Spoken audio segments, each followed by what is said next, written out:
Hello and welcome to this series with Race Against Dementia as we talk to three-time Formula One World Drivers' Champion Jackie Stewart about his career in Formula One, his memories beyond that into business and the wider world around. Sir Jackie Stewart, Jackie, brilliant to have you with us here today. Thanks so much for taking the time to talk to us, and we've got plenty of time at the moment to delve deep into your wonderful career. Well, thanks. Nice to see you again. I've had a lot of fun. It's been a great trip. It's still going on. That's the whole point. I'm still attending Grand Prix when health allows at the present time. So really, I suppose the more mature you get rather than the older you get, the more you can recall so many different things that a lot of people would never know about. And, you know, the whole thing about Formula One was the glamour, the colour, the excitement, the people, the celebrities that have been around it and are just petrol heads in some cases. And then in my little world, my shooting came well before my motor racing. So it's been a good trip. It's amazing because, of course, such a full life, full of so many incredible stories.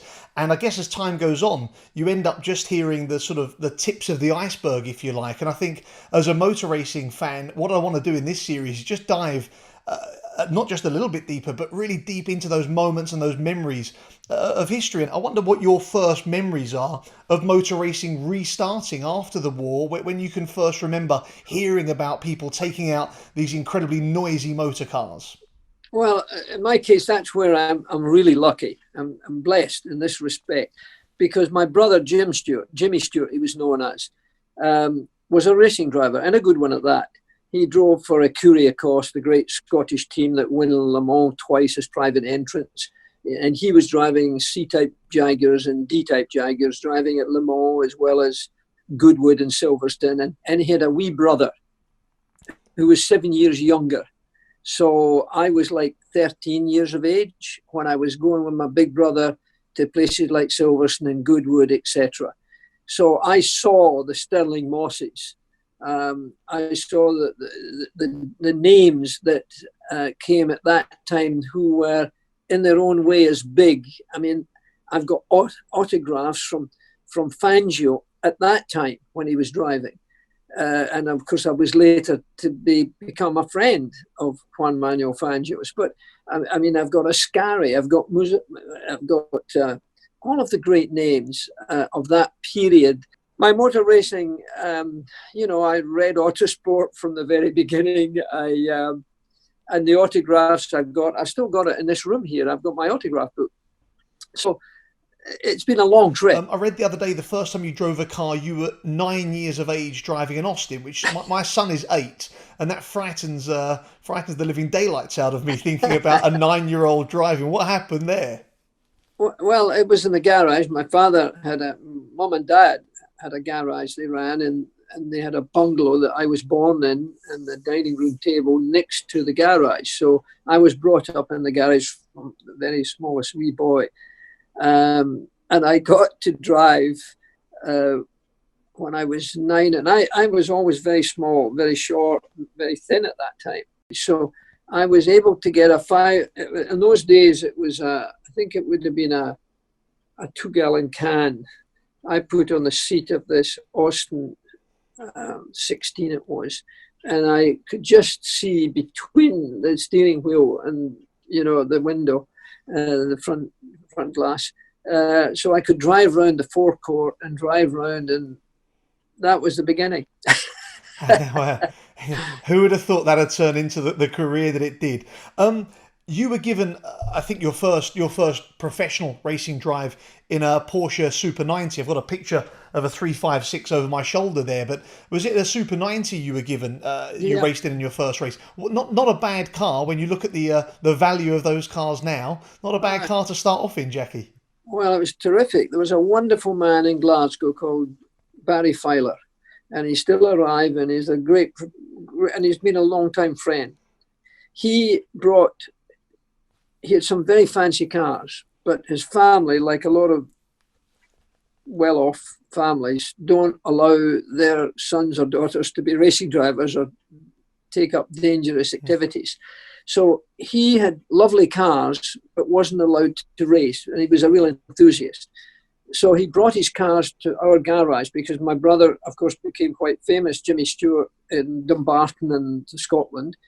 And we had a good reputation with fancy cars and good cars. We were a Jaguar dealer as well as an Austin dealer. And I was the mechanic looking after the cars. And he had other people drive his cars. And at one time, one of them had a little accident on the track and it came back looking a bit sorry for itself. And I had to repair it. So as a reward, he said, hey, why don't you have a race, Jackie? There's a little sprint race down in Heathfield near Turnberry. I said, well, that would be very nice. I'll do that. Because my brother had been a racing driver. You know, I never thought I'd ever be a racing driver. And I went down in his Super 90 Porsche, and I didn't win.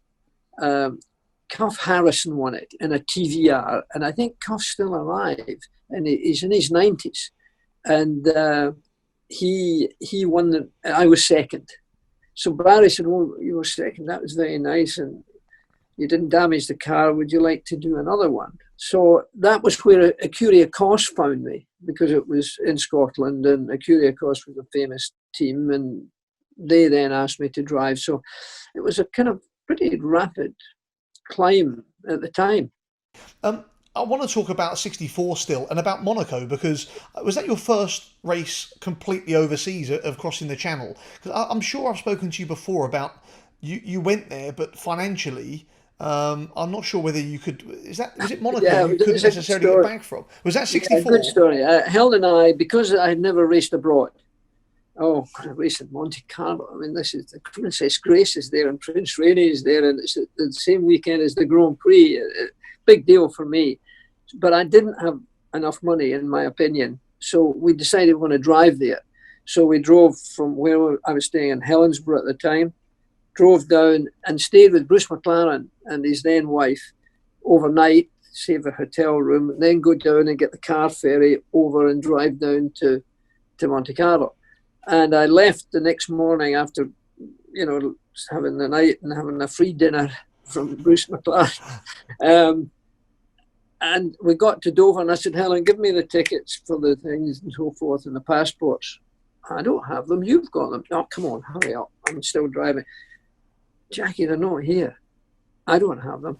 I had left them in the back of a plastic briefcase that I had.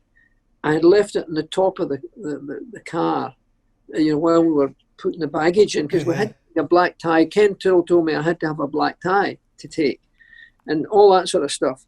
So I phoned Bruce, who was still at home. He said, Jackie, your stuff's here. And we drove out the parkway, and I saw it. It fell on the track. So we've got it. We've left it with the local police station because we're flying now down to Nice. So I had to drive back, by which time there was no time to get to Monte Carlo in time for the first practice. So we didn't have enough money for a full ticket, and there was no direct flights we could get, too late, directly to Nice from London. So we had to fly to Geneva, ironically, which later I was going to be living in, and trains there and go to Monte Carlo, but we could only afford a one-way ticket for the two of us.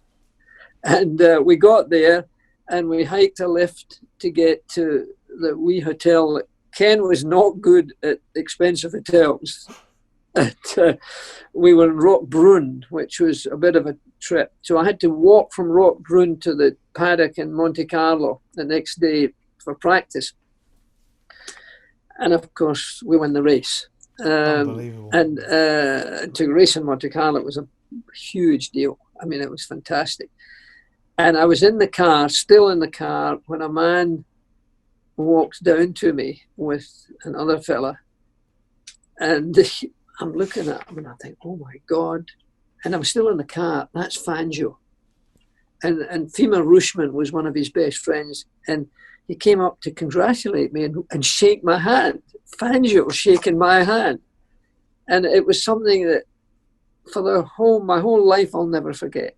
And it built a relationship that I got to know Fangio really very well by the end of his life. In fact, carried him to his last resting place. But the big deal, of course, was the night of the Grand Prix, which my race was on the Saturday, the Grand Prix was on the Sunday.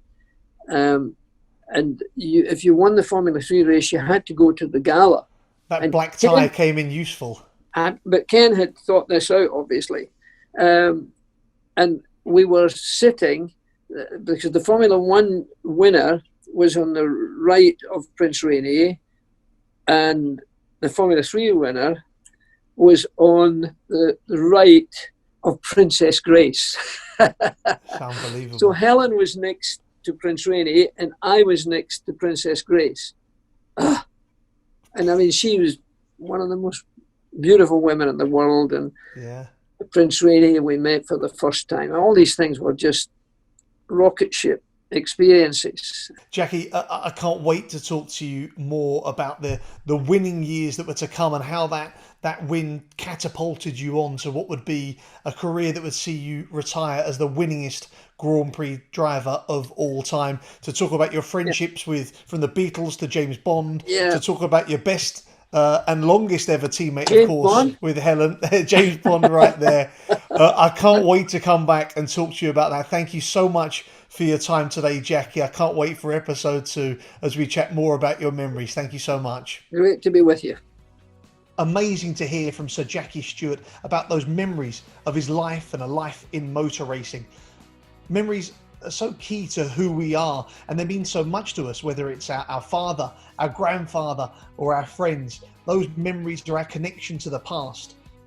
That's why dementia is such a brutal and cruel disease, and the work that's being done by Race Against Dementia is so critical, taking that winning Formula 1 mentality that Sir Jackie has built through his life, and along with all of the other members of Race Against Dementia, finding a way to fight and ultimately to beat this disease. I'd really encourage you to go to raceagainstdementia.com to find out more, or across all of the social channels at Racing Dementia. We thank you for your support.